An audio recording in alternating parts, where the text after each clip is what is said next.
Hey everyone, and welcome. Today, we're going on a little field trip, a virtual one anyway, to an American grocery store.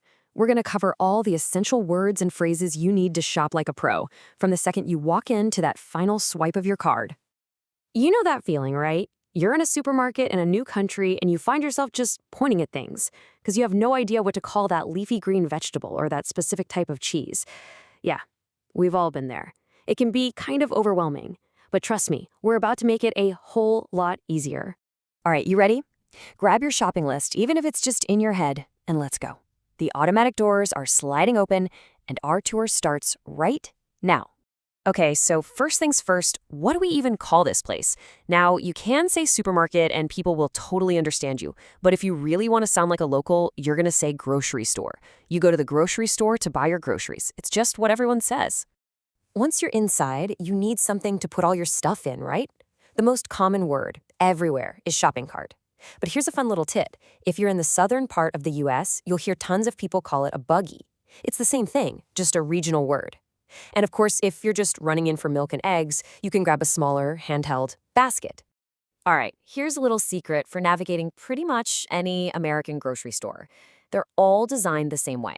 You want to start on the perimeter. That's the outer ring, the outside walls of the store. They almost always put the fresh stuff, fruits, veggies, meat, dairy, all along the outside. And our first stop is the produce section. Now, this is a big one for pronunciation, so listen close. When we're talking about all these fresh fruits and vegetables as a group, the noun is produce. The stress is on that first syllable, produce. The verb is produce with the stress at the end. So when you're shopping, you're in the produce section. Now, when you're talking about produce, there are these special counter words we use. For example, you buy a bunch of grapes or a bunch of bananas. For lettuce or cabbage, you buy a head of lettuce. And for corn, each piece is called an ear of corn. It's a small detail, but using these words really makes you sound more natural. So you're looking at the apples, and you're going to see two main types, organic and conventional. Basically, organic means it was grown with fewer synthetic pesticides. And yep, that usually means it's more expensive. Conventional is the standard way they're grown, and it's the more affordable choice. Let's keep moving along that perimeter, and you can probably smell it from here. We're at the deli counter, or most people just call it the deli. This is the spot where you get fresh meats and cheeses sliced just for you. We call the meats deli meat, or sometimes luncheon meat. So what do you actually say when you order? It's super simple. Everything here is sold by weight, usually in pounds. So a really common, polite way to ask is just like this. Hi, can I get half a pound of ham, please? Easy as that. Now, once you've picked your meat or cheese, the person behind the counter is almost always going to ask you, how would you like that sliced? You've got options from shaved, which is paper thin, all the way to a thick dinner cut.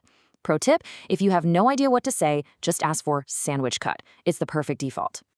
Okay, we're not done with the fresh food on the perimeter just yet. Let's keep walking past the deli to the other big sections, meat, seafood, and of course, the bakery. Over at the seafood counter, you'll see two main labels for fish. Wild caught means exactly what it sounds like. The fish was caught out in the wild in an ocean or a river. Farm raised means it came from a commercial fish farm. It's a big deal for a lot of people, for reasons like taste, cost, and the environment. And my favorite section, the bakery. You can usually just follow that amazing smell of fresh bread. This is where you'll find whole loaves of bread, soft buns for things like hamburgers, and all the dangerous stuff like cookies, cakes, and pastries. All right, we've got all our fresh stuff from around the edges of the store. Now it's time to dive into the middle, the heart of the store, the aisles. This is where you find everything in a box, can, or a bag. Okay, this next word is maybe one of the trickiest in the whole store. And it's so important. These long pathways are called aisles. But look at that spelling. The S is totally 100% silent. It's aisle. It sounds exactly like aisle. So you might ask someone, excuse me, what aisle is the coffee in? The aisles are all organized by what's in them. You'll have an aisle for canned goods. These are non-perishable, which just means they can sit on a shelf for a super long time without going bad. You'll also have aisles for cereal, drinks, frozen foods, and then you have the dairy section. And here's a funny thing you'll notice in American stores. Eggs are almost always in the dairy section, right next to the milk. Why? Honestly, no one really knows. They're not dairy, but that's just where they live. And speaking of the dairy section, let's talk about the word refrigerated. This is a great example of a classic American pronunciation trick. See that T in the middle? We almost never say a hard T sound there. It softens and turns into more of a D sound. So it sounds like refrigerated. It's a small tweak that makes a big difference. Okay, this is a super important one that can be really confusing. On sale versus for sale. They sound similar, but they mean very different things. For sale just means, well, you can buy it. Everything in the store is for sale. But on sale, that's the magic phrase. That means it's cheaper. It's got a discount. So when you're looking for a deal, you're looking for things that are on sale. Phew, okay, our cart is looking pretty full. We've navigated the perimeter, we've braved the aisles. Now there's only one thing left to do. Pay for everything at the checkout. And checkout is a great word because you can use it in a couple of ways. It can be a noun, like let's go to the checkout, or you can use it as a verb. It's time for us to check out. You might also hear people call it the checkout counter or just the register. The whole process is pretty straightforward. You unload everything onto that moving black conveyor belt. The cashier will scan each item, beep, beep, beep. Then you pay, usually with cash or a card. They bag up your groceries and you're all set to go load up the car. And then at the very end, you'll probably hear the classic, iconic question from the cashier. Paper or plastic? They're just asking what kind of bag you want.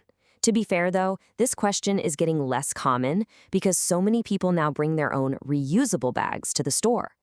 And just like that, you've made it through an American grocery store. We went from the front door all the way to the checkout. So that gets me thinking, and I'll leave you with this question to ponder. What's the biggest, most surprising difference you can think of compared to how grocery shopping works in your country? Something to chew on. Thanks for coming along on this little trip.